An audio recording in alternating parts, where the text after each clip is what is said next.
नमस्कार, आप live cities देख रहे हैं। मैं हूं गरिमा भारती और मेरे साथ सीनियर जर्नलिस्ट ज्ञानेश्वर है।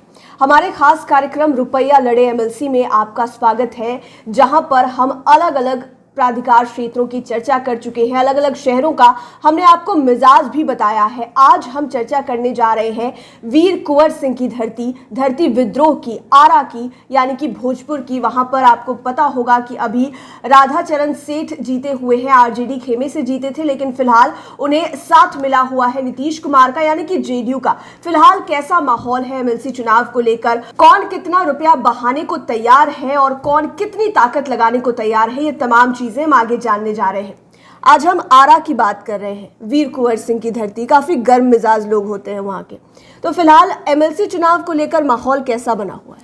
देखिए, आपने सही कहा कि वीर कुंवर सिंह की धरती गर्म मिजाज लोग होते हैं, बाबू साहब लोग होते हैं और भी लोग हैं, ठीक है। लेकिन ये चुनाव है रुपया लड़े एमएलसी, यहाँ रुपया की गर्मी दिखाई पड़ती है। और आपने कहा राधाचरण सेठ नीतीश कुमार के साथ। देखिए, राधाचरण सेठ नीतीश कुमार के साथ ऐसा नहीं कि उन्होंने अभी कोई पाला बदला है जी। देखिए, 2015 में ये जीते आरजेडी के कैंडिडेट के तौर पर। जब बिहार में परिवर्तन हुआ, या कहें कि नहीं, 2015 में ये जीते, हाँ ठीक है, महागठबंधन के उम्मीदवार के तौर पर जी। लेकिन ये आ गए नीतीश कुमार के साथ तब जब 5 विधान पार्षदों ने आरजेडी की जो सदस्यता थी छोड़ी, मतलब, और जेडीयू में शामिल हुए। मतलब सदस्यता तो समाप्त हुई नहीं, तो जेडीयू में शामिल हो गए। उसमें राधाचरण सेठ भी थे। और राधाचरण सेठ का जाना, देखिए, लालू प्रसाद के लिए सदमा था। राधाचरण सेठ का नाम जैसे ही आता है, बिहार में बालू का नाम आ जाता है। ठीक है ना। धन कितना है, अथाह है। मतलब आप ये नहीं कह सकते कि बोरा में है कि अटैची में है, अथाह है। शायद गोदरेज की कई अलमीरा भी भर जाए। ठीक है, जब बालू आपने कह ही दिया तो और लालू यादव को इसलिए झटका लगा था राधाचरण सेठ को लेकर कि लालू यादव की जब कभी लोग खिंचाई करते थे जी।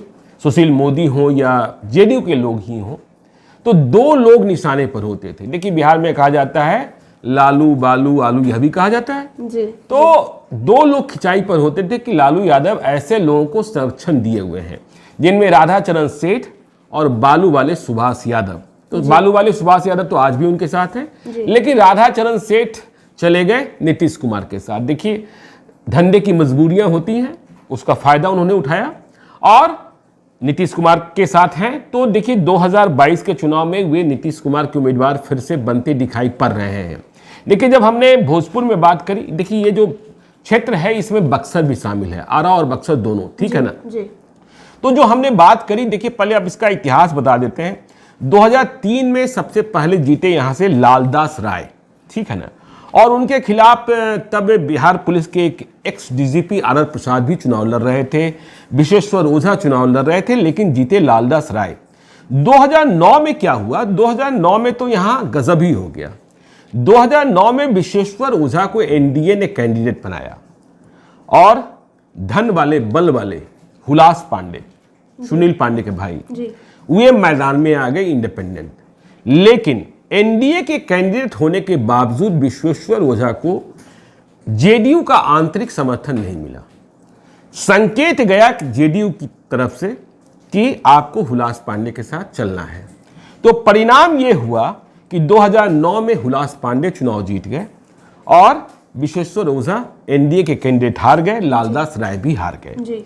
लेकिन 2015 में जो हुलास पांडे का धन और बल दोनों काम नहीं आया और राधाचरण सेठ का बालू काम आ गया।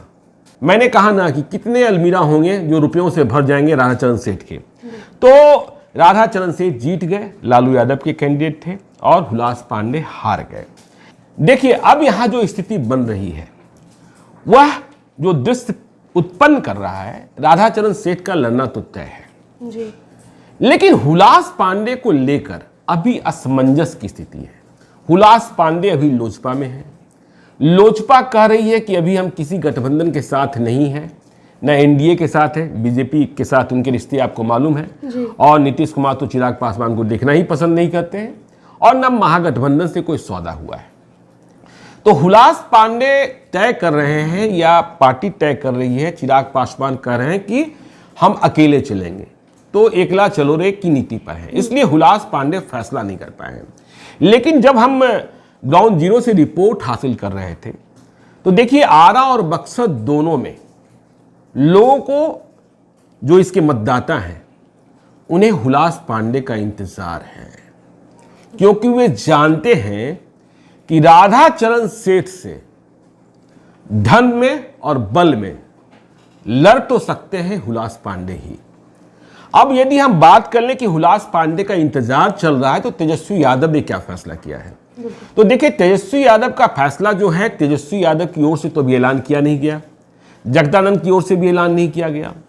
तो यहां एक अनिल सम्राट है, ये भी धन वाले हैं, बॉम्बे कनेक्शन है, यादव हैं। पटना में आप देखे होंगे बहुत सारी होर्डिंग्स लगाते हैं, वैवाहिक जीवन की भी शुभकामनाएं देते हैं। तो इन्हें कहा जा रहा है कि ये राधाचरण सेठ के खिलाफ आरजेडी के कैंडिडेट होंगे और इन्होंने राधाचरण सेठ के रास्ते पर ही वहां जो सर्टिफिकेट या ये कहें कि स्थानीय प्राधिकार के जो मतदाता हैं उनसे संपर्क करना शुरू किया है और एडवांस बुकिंग शुरू हो गई है। एडवांस बुकिंग में अभी जो रेट चल रहा है वो 10,000 से ऊपर का जा रहा है, मतलब जो रोका है वो 10,000 न्यूनतम है। तो आप समझ सकते हैं। तो ये जो अनिल सम्राट हैं, अब इनके बारे में थोड़ा सा जान लीजिए। अनिल सम्राट के पिताजी का नाम है नंदकिशोर यादव। ये कुछ दिनों पहले तक जेडीयू में थे। अच्छा। बेटा आरजेडी में। लेकिन जब आरजेडी से अनिल सम्राट के टिकट की बात हो गई तो ये जेडीयू से अपने को अलग कर लिए हैं। ठीक है, तो बेटा के कारण नीतीश कुमार से इन्होंने रिश्ता वो किया। और अनिल सम्राट का, जैसा हमने बॉम्बे कनेक्शन कहा, खेसारी लाल यादव का भी कनेक्शन है, भोजपुरी फिल्मों का कनेक्शन है। और बात सवाल ये पैदा होता है कि जब यह चुनाव है, रुपया लड़े एमएलसी, तो अनिल सम्राट के पास इतना धन कहां से आया? बिल्कुल। तो अनिल सम्राट का भी कुछ कुछ घाट कनेक्शन है, ठीक है ना? घाट कनेक्शन मतलब बालू हाँ, बालू घाट कनेक्शन है। लेकिन कहा यह जाता है कि इस परिवार का जो आर्थिक अभ्युदय है, ठीक है ना, राजनीतिक अभ्युदय तो है ही, आर्थिक अभ्युदय है कि एक बहुत पहले सोनाधारी मंत्री हुआ करते थे। सोनाधारी वन एवं पर्यावरण मंत्री थे बिहार के और सीधे साधे इंसान थे। तो अनिल सम्राट के पिताजी उनके साथ नंदकिशोर यादव जी थे। तो वहीं से आर्थिक अभ्युदय हुआ और इस आर्थिक अभ्युदय के कारण आज अनिल सम्राट यहां तक पहुंचे हैं कि वे बालू किंग, जिनके पास अलमीरा में भरा हुआ पैसा है, उनसे लड़ने के लिए पहुंच गए हैं अनिल सम्राट तेजस्वी यादव के भरोसे। देखिए अनिल सम्राट के बारे में एक बात यह कही जाती है कि जब इनके पास पैसा हो तो पैसा खर्च करने में कोई दिक्कत नहीं है, खुले हाथ से खर्च करते हैं। कहा यह जाता है कि आरा में इन्होंने जो अपना दफ्तर बना रखा है, शायद उनका घर ही है जी। वो दफ्तर ऐसा है, देखिए अभी किसी पद पर नहीं है, लेकिन ठसक ठाट-बाट ऐसी है कि वो दफ्तर लगता है कि भारत सरकार का कोई दफ्तर है, आलीशान। हाँ, वहां 3 लेयर अरेंजमेंट्स हैं कि पहले जो आएंगे सामान्य दीर्घा में बैठेंगे जी। जो फिर दूसरा कक्ष है वो विशिष्ट दीर्घा है, वीआईपीज है, और जो तीसरा है अति विशिष्ट दीर्घा है। इसके बाद ये 3 लेयर अरेंजमेंट्स है, बिल्कुल राजा महाराजा की तरह। तो हाँ, दीवाने आम दीवाने खास। तो पैसा खर्च करने में ये अभी कंजूसी नहीं कर रहे हैं। लेकिन सवाल ये पैदा होता है कि राधाचरण सेठ के आगे चुनाव लंबा जा रहा है जी।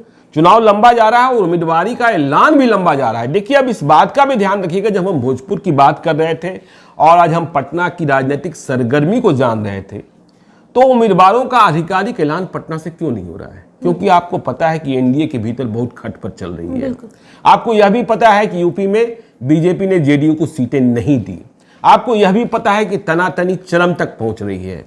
तो लोगों को इस बात का, जो बड़े लोग हैं, जो पॉलिटिकल पंडित हैं, जो रणनीतिकार हैं, वे मान रहे हैं कि यदि यह चुनाव आगे गया, मई तक चला गया, यदि मई में संभव होता है, मई में कराया जाता है, तो राजनीतिक परिस्थितियां अलग भी हो सकती हैं। और जब राजनीतिक परिस्थितियां अलग होंगी तो जो उम्मीदवार अभी आपको बहुत सारे दिखाई पड़ रहे हैं, वो उम्मीदवार बदले हुए भी दिखाई पड़ेंगे। देखिए पॉलिटिकल इंपैक्ट यह भी आपको दिखेगा कि जिस तरीके से यूपी में बीजेपी ने जेडीयू को लड़ने को सीटें नहीं दी हैं, तो इस चुनाव में जेडीयू, मतलब ये जो 24 सीटों का चुनाव है, उसमें जेडीयू बीजेपी को परेशान करेगी। देखिए, मैं बार बार कहता रहा हूं कि इस चुनाव में जिला प्रशासन और स्थानीय प्रशासन की भूमिका बड़ी हो जाती है, और इसमें भी कोई गुरेज नहीं, यह 100% सच है कि जिला प्रशासन और स्थानीय प्रशासन पर सहयोगी दल भले बीजेपी है, लेकिन जो शासन है वो नीतीश कुमार का असल है। पावर नीतीश हाँ, कुमार। असल पावर डीएम और एसपी पर नीतीश कुमार का है। डीएम और एसपी जानते हैं कि हमें किस पावर हाउस से ऑपरेट होना है, बाकी किसी पावर हाउस को वो नहीं मानते किस हैं। ऑर्डर को मानते हाँ, हैं। किस ऑर्डर को मानते हैं। तो वैसी स्थिति में क्या होता है, वैसे भी आप देख रहे हैं कि बीजेपी के पास उम्मीदवार कहने सीटें मांगी जा रही है, लेकिन उम्मीदवारों का वहां अकाल दिखाई पड़ रहा है। देखिए, मैंने आप बताया औरंगाबाद में उम्मीदवार भाग गया जी। देखिए, जो उनके घोषित उम्मीदवार हैं, जो जीते हुए उम्मीदवार हैं, वो तो चुनाव लड़ेंगे। जैसे देखिए, आप बेगूसराय में रजनीश लड़ेंगे, आप पूर्णिया में देखिए जायसवाल लड़ेंगे, कटिहार में देखिए अशोक अग्रवाल लड़ेंगे, लेकिन जो बाकी क्षेत्र हैं वहां शासन प्रशासन के सहयोग के बिना तो देखिए नीतीश कुमार यहां झुलाएंगे, जेडीयू यहां झुलाएगा। और देखिए, जेडीयू के नेशनल प्रेसिडेंट हैं अब ललन सिंह, आरसीपी सिंह नहीं है जी। ललन सिंह सीधा नीतीश कुमार को जानते हैं, और वो अपने बारे में कहते भी हैं कि मैं होम्योपैथ का डॉक्टर हूं। तो होम्योपैथ के डॉक्टर हैं तो किस तरीके का इलाज करते हैं, यूपी का बदला कैसे लेते हैं, यह भी देखने वाली बात होगी। और जुबान वाले भी हैं, हाँ, जो बोलेंगे हाँ, वो तीखा बोलते हैं, तीखा बोलते हैं। जी। तो ये सारी स्थितियां परिस्थितियां, और आखिरकार हुलास पांडे का फैसला क्या होता है। देखिए, हुलास पांडे का इंतजार कर रहा है आरा और बक्सर, और बड़ा सवाल ये है कि देखिए, यदि चुनाव लंबा गया तो अनिल सम्राट अभी खर्च करते दिख रहे हैं। यह चुनाव 5 करोड़ से तो कम का है नहीं, बिल्कुल। और जब राधाचरण सेठ हैं तो वो अपनी जीत को सुनिश्चित करने के लिए वो इस चुनाव को कहां तक ले जाएंगे और मुकाबला ये कहां तक करेंगे अनिल सम्राट, यह भी देखने की बात होगी। लंबे दिनों तक चुनाव चलेगा तो, क्योंकि देखिए, मैं आज ही एक उम्मीदवार से मिल रहा था, तो उन्होंने कहा कि देखिए भैया, स्थिति तो ऐसी हो गई है कि जिसको मैंने बुक कर दिया, जिसका सर्टिफिकेट मैंने रख लिया, वो पहले तो महीने में और 2 महीने में भी मिलने नहीं आता था, अब हर हफ्ते मिलने आ रहा है। और हर हफ्ते जब मिलने आ रहा है तो जाते समय लिफाफा की उम्मीद रखता है जी। तो लिफाफा की उम्मीद में आप 101 रुपया और 501 रुपया 1100 रुपया तो देंगे नहीं। तो जो पहले तो उनको लिफाफा दीजिए, और उनके साथ जितने लोग आए हैं उनके खान पान की व्यवस्था कीजिए। तो ये तमाम सारी स्थितियां परिस्थितियां, तो भोजपुर इंतजार कर रहा है हुलास पांडे का फैसले का। भोजपुर इंतजार कर रहा है कि राधाचरण सेठ जब अलमीरा खोलेंगे, अभी अटैची ही खोले हैं जी। तो अटैची के बाद बोरा खोलेंगे, बोरा के बाद अलमीरा खोलेंगे, तो फिर जब अलमीरा खुलेगा तो अनिल सम्राट क्या उस अलमीरा का मुकाबला कर पाएंगे, यह देखने वाली बात होगी भोजपुर में।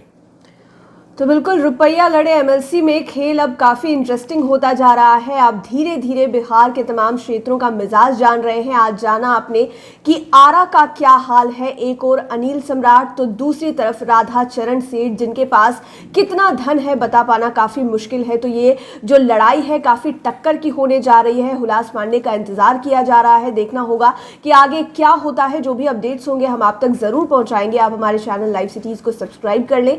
ये वीडियो फेसबुक पर देख रहे हैं तो पेज को लाइक करें, साथ ही आप हमें ट्विटर पर भी फॉलो कर सकते हैं।